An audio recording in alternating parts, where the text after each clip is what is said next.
The South African government has outlined a wide-ranging and coordinated migration management strategy aimed at strengthening South Africa's border security, tightening enforcement against illegal immigration, addressing asylum backlogs, and closing legal and administrative gaps in the immigration system. President Cyril Ramaphosa told the National Council of Provinces that illegal immigration has been identified as a significant national concern. Meanwhile, as the country waits to see what will happen on June 30th, migrants from across the country are returning home, increasing the traffic at the border crossings. To give us an update, we're now joined on the line by Commissioner and CEO of the Border Management Authority, Dr. Michael Masiapato. Dr. Masiapato, very good evening to you. Welcome. Thanks for joining us. That's great. Thank you very much, Mpho. We really appreciate the opportunity as the Border Management Authority.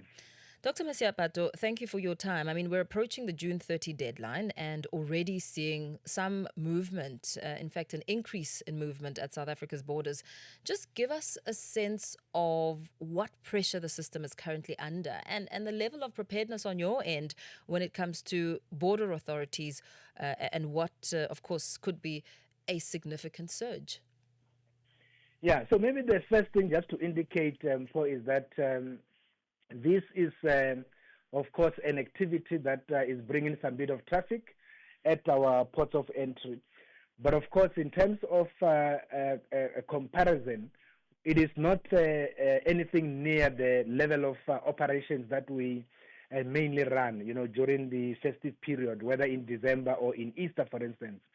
So this time around, in terms of what is happening in the country, there are three main ports that are fairly affected in as far as this activity is concerned. It is the Beitbridge port of entry on the N1 corridor to the north, and that is the one leading to Zimbabwe.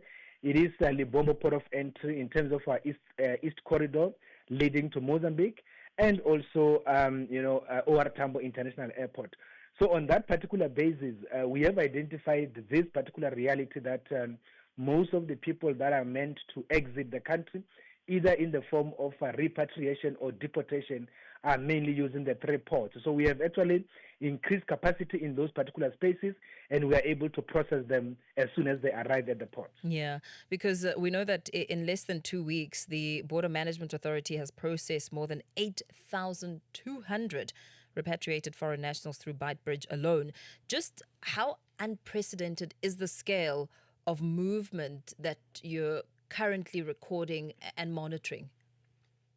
Yeah, you see, Paul, within the context of the activity around the exit period, particularly the one that is kind of organized, you will remember repatriation, it is mainly driven by the government of the respective nationals.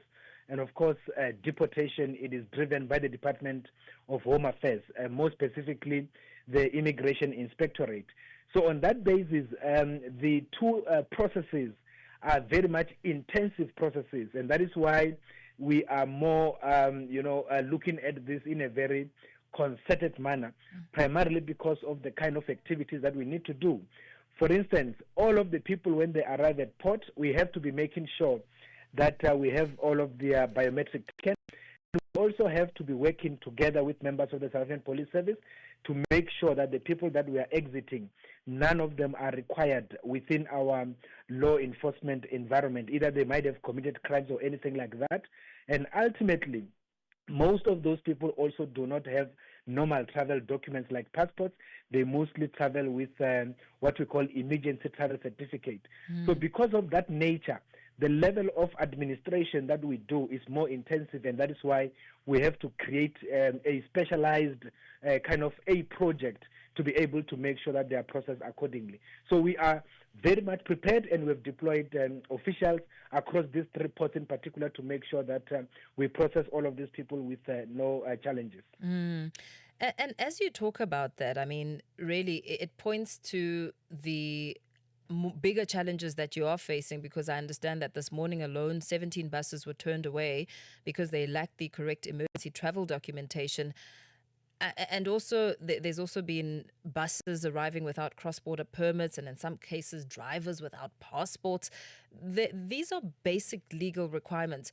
Do you think that transport operators are simply ignoring the rules, or is there a wider compliance breakdown that could possibly be emerging at this time, given the migration tensions and the kind of political climate we're in?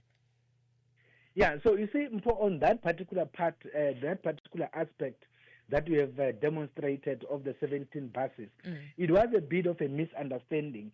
And the reason why there has been a misunderstanding is because the Department of Home Affairs had then decided that because of the pressures in Durban, they will move some of the buses out of Durban and bring them through into Musina at the Refugee Reception Center and get them to be processed there. Immediately after they are processed, they must be able to proceed to Beitbridge border post so that we can then process them for exit.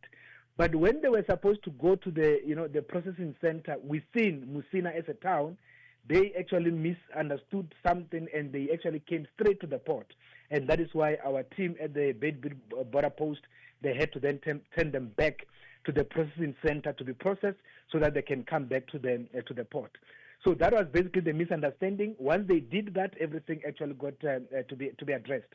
However, the one that was a bit of a challenge is when you have buses that are actually hired, not necessarily through the systems of government, either South Africa or another country, whether it's Malawi or Zimbabwe, whereby they actually get people into those buses, they bring them through, they bring the people through to the port, only to find out the bus itself, it is not authorized to move people in between countries, meaning they do not have a cross-border permit. Unfortunately, in those instances, we are not able to allow those buses to cross the border. And again, the other instance, you'll find that a driver himself does not even have a passport. So those are some of the challenges. However, in terms of the normal turn of events, we have already met with the bus owners that are doing interjurisdictional travel, and we've already collaborated with them, particularly around the issues of moving illegal migrants, particularly inward into South Africa. And they have actually confirmed support for us, and therefore we are working with them, and therefore there is no any challenge. Yeah. Dr. Masiapato, before we let you go, just given the kind of climate that we're in at the moment, and of course a lot of fear perhaps and anxiety around the anticipated June 30th deadline, do you think that at this point in time, what we're witnessing is better migration management from your end, or are we looking at a country that's simply responding to growing political pressure over illegal immigration after years and years of weak enforcement? Yeah, you see, I think what we need to be able to appreciate is the fact that what is happening now in the country is not necessarily happening for the first time. I think you remember in 2008, we had the same iteration. In 2015, we had the second iteration. And now we are at this point, which is the third iteration. Now, the complexity of what we are actually dealing with is the fact that we did not necessarily have an integrated border management model. In other words, we did not have a border management authority. All this while, we had a multi-agency approach which created a multiplicity of challenges. And that is why even the people now who are actually agreeing that they don't have documents, they need to be assisted to exit the country.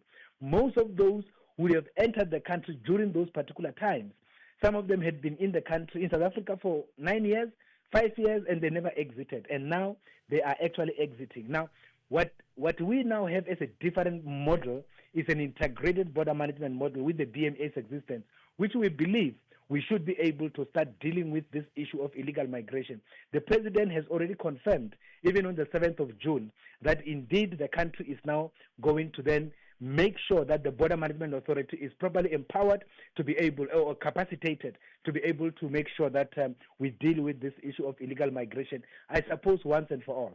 Yeah, absolutely. Thank you so much for speaking to us this evening, Commissioner and CEO of the Border Management Authority, Dr. Michael Masiapato.